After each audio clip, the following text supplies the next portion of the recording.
sais pas si vous vous en souvenez, mais je vous avais mis un petit sondage sur ma chaîne YouTube pour savoir si vous vouliez que je fasse une vidéo sur un objet révolutionnaire des années 80. Bon, j'avoue, j'ai pris mon temps pour celle-là, je m'excuse, mais elle est enfin dispo.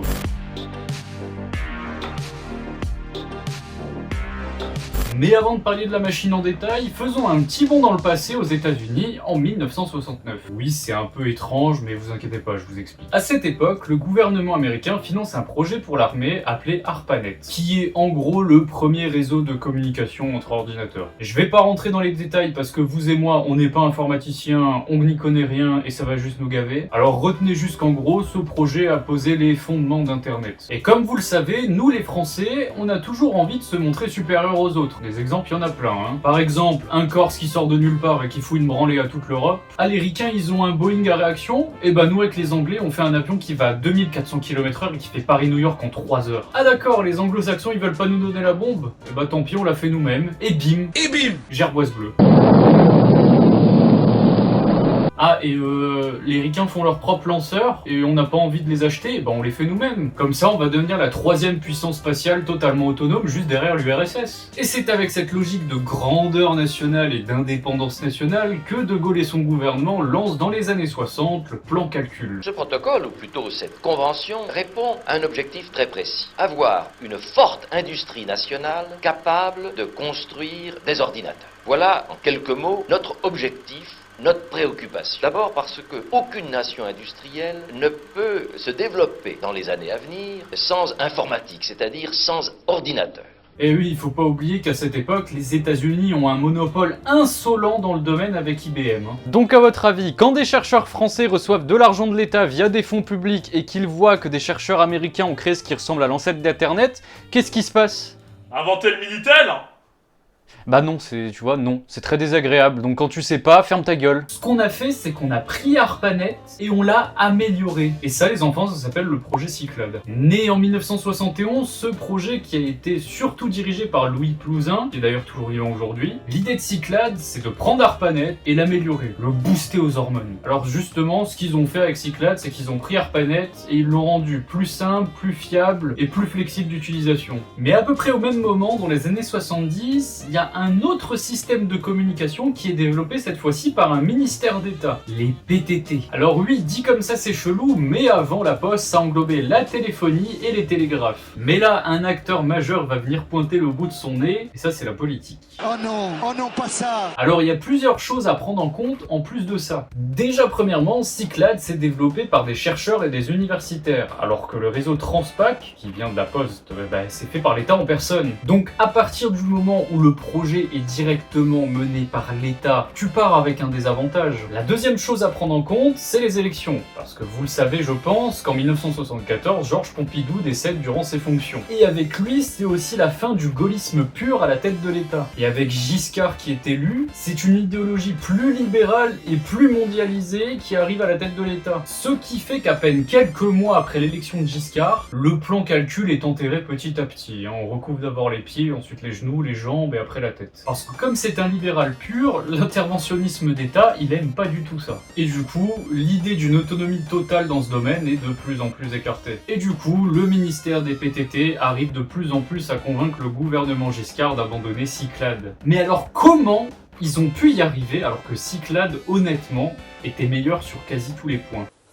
Et bah la thune, c'est tout. Et oui, parce qu'il y a un domaine où Transpac était meilleur que Cyclade, et je vous l'ai pas dit, c'est la facturation des lignes. Et pour le gouvernement Giscard, il faut que ces investissements deviennent enfin rentables. Et avec une facturation plus efficace couplée au fait que la France venait de se disposer d'un réseau téléphonique national flambant neuf, oui, parce que Transpac marchait grâce au réseau téléphonique. Et sans oublier à côté le lobbyisme de bâtard que faisait la Poste, le choix s'est donc naturellement tourné sur Transpac. Et Transpac, c'est le Minitel. Et vous voulez le fin mot de l'histoire avec Cyclade? En 78, c'est au revoir. C'est fini, cassez-vous, vous avez bien fait votre boulot, mais maintenant on n'a plus besoin. C'est pas vraiment comme ça que ça s'est passé, mais je résume. C'est fou quand même que quand l'État intervient dans quelque chose en France, c'est soit majestueux, soit une catastrophe ambulante. Mais maintenant qu'on est calé sur quel réseau on va utiliser, on va enfin pouvoir parler du Minitel. Mais alors, qui a inventé ce fabuleux appareil qui était vachement en avance sur son temps quand même? La réponse en soi, c'est que c'est un consortium entre des ingénieurs, des politiques et les ministères. Mais en termes de technique pure, s'il y a bien un nom à retenir, c'est celui de Bernard Marty, qui était le concepteur en chef du Minitel. Et après avoir développé la machine,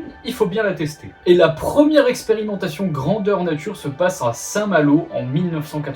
Et c'est la grande classe, hein, c'est à côté du Mont-Saint-Michel. En gros, 20 Minitel vont être donnés à des entreprises et 35 à des particuliers. Et ça va cartonner. Alors pour vous expliquer, le but initial du Minitel, c'est juste de remplacer l'annuaire téléphonique papier par un électronique, c'est tout. Il est lourd, mal pratique, rarement à jour et surtout extrêmement onéreux. Cette solution, c'est l'annuaire électronique. On peut trouver maintenant tous les numéros de l'Hexagone à portée de main. L'année d'après, on a eu l'expérimentation de Vélizy où d'autres services vont être testés, comme la Poste, la SNCF ou les banques. Mais des challengers inattendus vont taper l'incruste et c'est les hackers. Oui, vous ne rêvez pas, le Minitel n'était même pas encore en circulation que des hackers vont détourner son utilisation pour faire des chats généraux. Et ces forums de discussion vont faire exploser en popularité le Minitel avant même sa sortie. Et ça, c'était absolument pas prévu à la base. On avance un an plus tard et après tous ces tests, le Minitel est enfin prêt à être commercialisé. Et pour être un succès dès le départ, l'État va jouer sa carte secrète, la gratuité. Comme c'est l'État qui a tout supervisé, ce qui a été proposé aux gens, c'est que s'ils avaient un abonnement téléphonique chez France Télécom,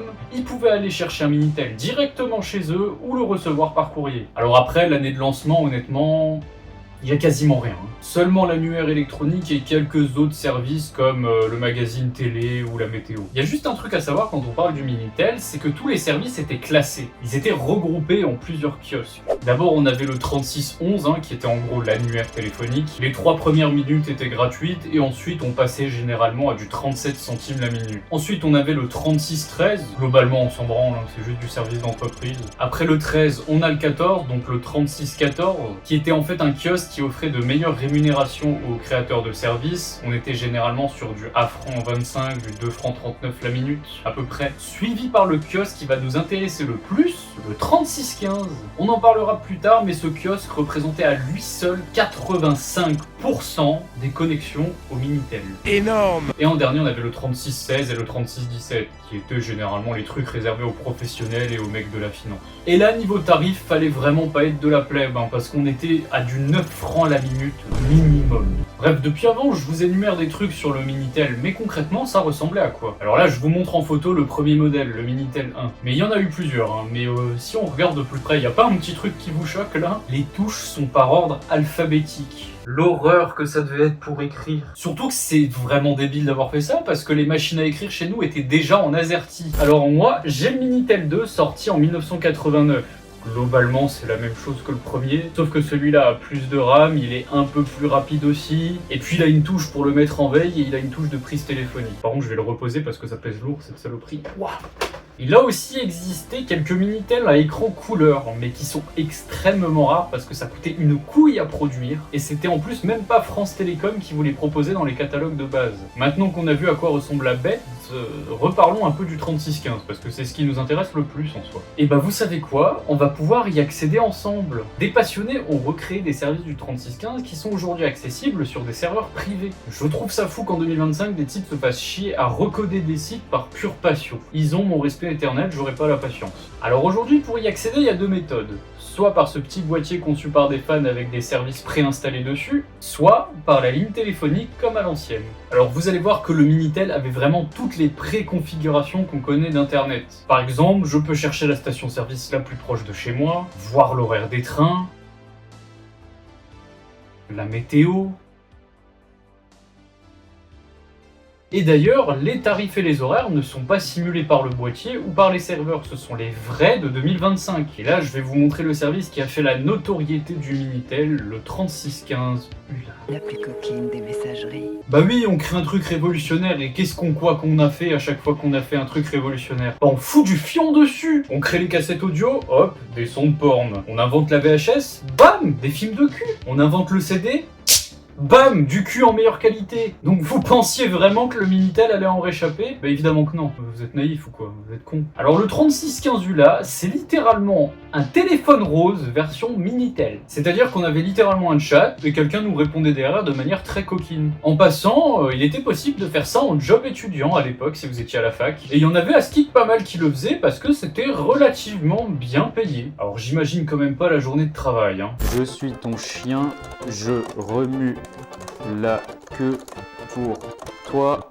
waf waf. Tu es mort, par pitié. Et pour l'anecdote, il y a un homme assez connu en France qui a fait sa fortune grâce à ce genre de service, et c'est Xavier Niel. Oui, le fondateur de Free, l'un des plus gros opérateurs mobiles français. Alors il a pas que fait fortune grâce à ça, hein, j'abuse un peu, il avait aussi créé un annuaire inversé qui vous permettait de savoir qui vous appelait, son nom, son prénom, son adresse, mais globalement c'est vraiment le Minitel rose quoi. La leçon du jour, c'est quand même que l'homme est un sacré bonobo. On a créé un appareil qui te permet de consulter la météo sans regarder la télé, de prendre le train, des choses comme ça. Et le premier service en vogue, celui qui a le plus de connexions et qui rapporte le plus de fric, c'est le cul. Quelle humiliation! Nous sommes humiliés! Bon après, est-ce que ça a vraiment changé? Parce qu'avec internet, c'est exactement pareil aujourd'hui. Hein. Ah oui, et j'ai oublié de vous le dire aussi, est-ce que vous saviez que le Minitel a eu un tueur en série? Pardon? Ah non, je déconne pas, hein. Il y avait un type qui s'appelait Rémi Roy, surnommé de manière très pragmatique le tueur du Minitel, qui s'amusait à aller sur les messageries roses homosexuelles pour y happer ses victimes. Ce qui fait que 3 personnes ont été tuées et une a survécu, et c'est même en partie grâce à ça qu'il a été arrêté. Si ça vous intéresse, je vous mets en description le fait entrer l'accusé sur son cas. Alors rassurez-vous, il n'y avait pas que des services de cul sur le Minitel. Hein. Il y avait aussi du e-commerce déjà. La Redoute par exemple avait une page Minitel où il était possible de passer commande directement sur le terminal. Et 3-4 jours après, c'était livré chez vous. Ça va peut-être vous étonner aussi, mais on trouvait du jeu vidéo sur Minitel. Alors il y avait des classiques évidemment comme le pendu ou le démineur, hein, littéralement ce que tu peux faire sur une feuille A4.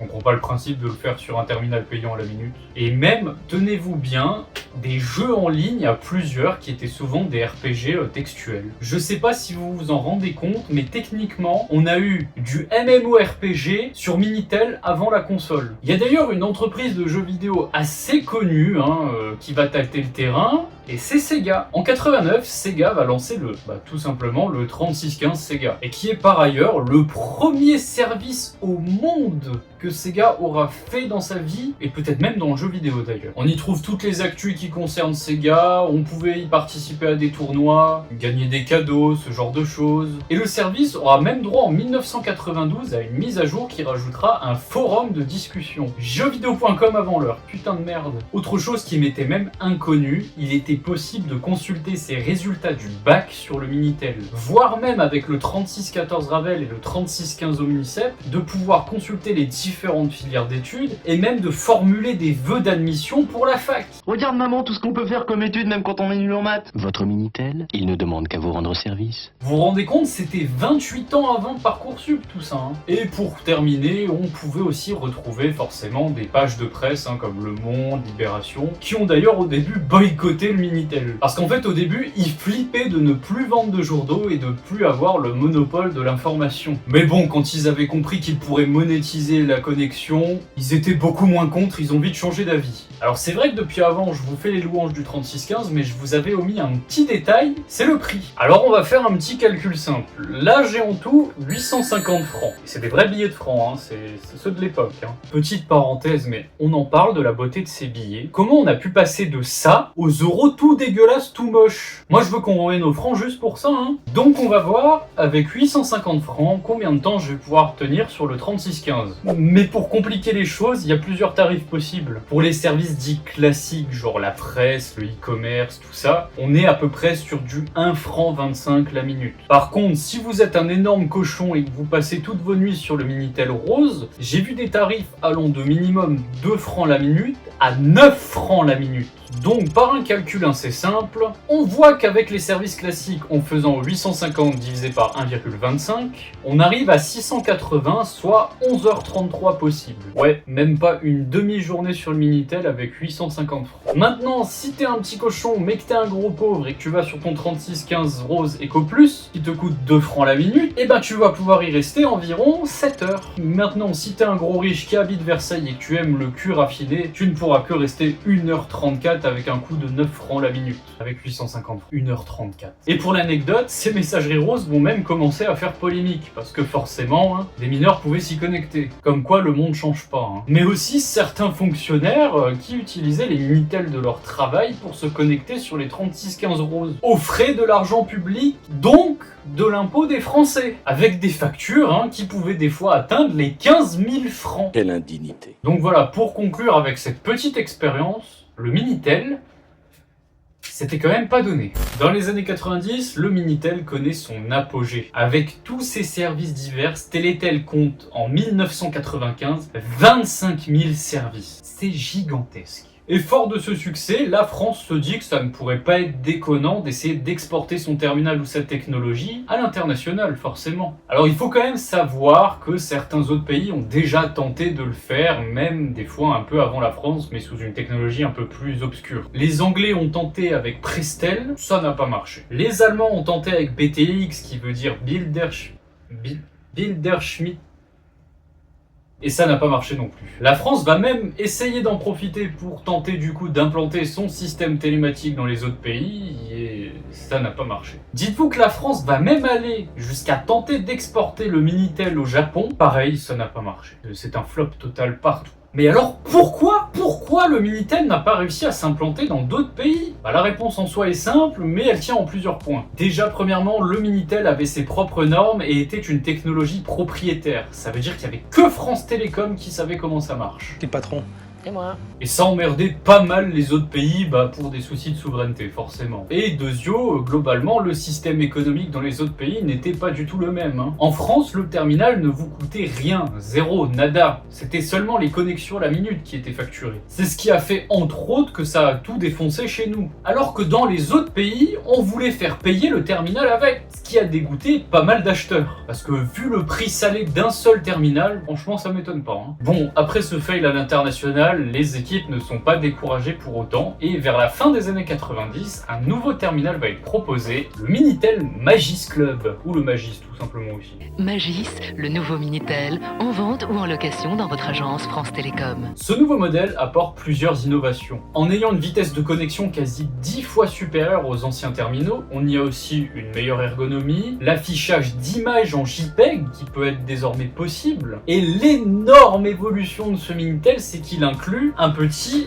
lecteur de cartes qui est juste là. Ce qui fait que vous pouviez directement payer votre billet de train en mettant votre petite carte bleue dans cette fente, et c'était juste réglé comme ça. Oui, pour l'époque, c'est quand même assez ouf. Et là, vous devez vous dire, mais Fred, y a pas autre chose qui pointe le bout de son nez à cette époque? Et bravo, parce que oui, c'est Internet. Et je pense que là, vous devez vous dire, là c'est fini, le Minitel va être mort et enterré avec Internet. Et pas du tout. Dites-vous que quand Internet arrive, les ménages français, ils s'en battent les couilles totales. Juste ouais, c'est exceptionnel comme article. J'en ai rien à foutre. Alors quand on voit ce qu'est Internet aujourd'hui, ça peut paraître assez fou. Mais le commencement d'Internet n'impressionne absolument pas les Français. Mais c'est logique en soi, parce que tout ce que faisait Internet au début, le Minitel le faisait déjà. Mais quand tu sais qu'en plus, Internet était un peu plus cher, et qu'en plus si tu dépassais ton forfait, tu avais un surcoût, non mais il n'y avait aucun avantage à avoir Internet en fait. Et ce qui fait que le Minitel va continuer à vivre à côté d'Internet pendant un petit moment. Et pour l'anecdote, ça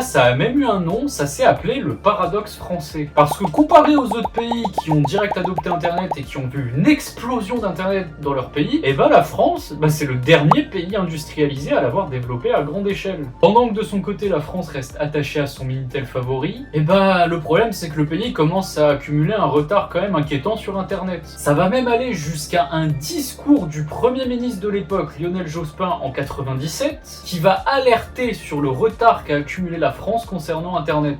Dites-vous même qu'au début des années 2000, sur les 44 millions de Français majeurs à ce moment, 9 millions avaient encore un Minitel chez eux. Ça fait quand même environ 20% des adultes du pays qui l'utilisaient encore au début des années 2000. Il faudra attendre l'arrivée de l'ADSL et des forfaits illimités popularisés par Free, oui, Xavier Niel, encore lui, pour commencer à voir une décroissance du Minitel. Mais ça va pas l'empêcher à continuer de survivre jusque toute toutes les années 2000. Mais vous devez quand même vous demander pourquoi France Télécom, qui est devenu Orange entre-temps, ne ferme pas le service alors que l'internet haut débit est déployé en France. Eh bien tout simplement parce que le Minitel continuait à rapporter de la thune, ça va pas plus loin que ça. Dites-vous bien qu'en 2003, chez France Télécom, entre internet et le Minitel représentait encore 47% des revenus. On était encore à du moitié-moitié presque. L'exemple le plus parlant, c'est qu'en 2009, il y avait encore 10 millions de connexions mensuelles pour environ 4500 pages existantes. C'est énorme. C'est même durant cette période que France Télécom avait essayé de fermer le service, mais ils pouvaient tout simplement pas parce qu'il y avait encore trop de gens qui l'utilisaient. Alors pour l'anecdote, forcément, dans ceux qui utilisaient encore le Minitel à ce moment-là, il y avait les personnes âgées qui avaient peur de sauter le pas sur internet, mais aussi pas mal d'entreprises, voire même des pharmacies qui utilisaient encore beaucoup le Minitel. Et dans le lot, il y avait aussi même beaucoup d'agriculteurs qui s'en servaient pour passer commande et régler des factures. Parce que bon, c'est malheureux à dire en vrai, mais forcément les campagnes ont eu plus de temps à avoir l'internet haut débit que le reste. Et finalement, vu toutes les connexions, France Télécom repoussera l'échéance à 2012, et le 30 juin 2012, le Minitel a raccroché définitivement.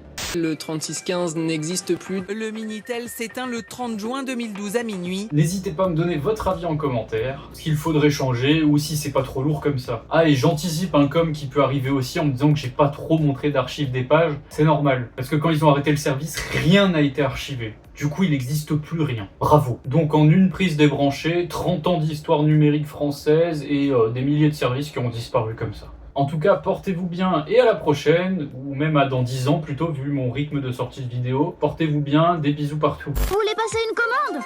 Laissez-moi faire. Quel rayon?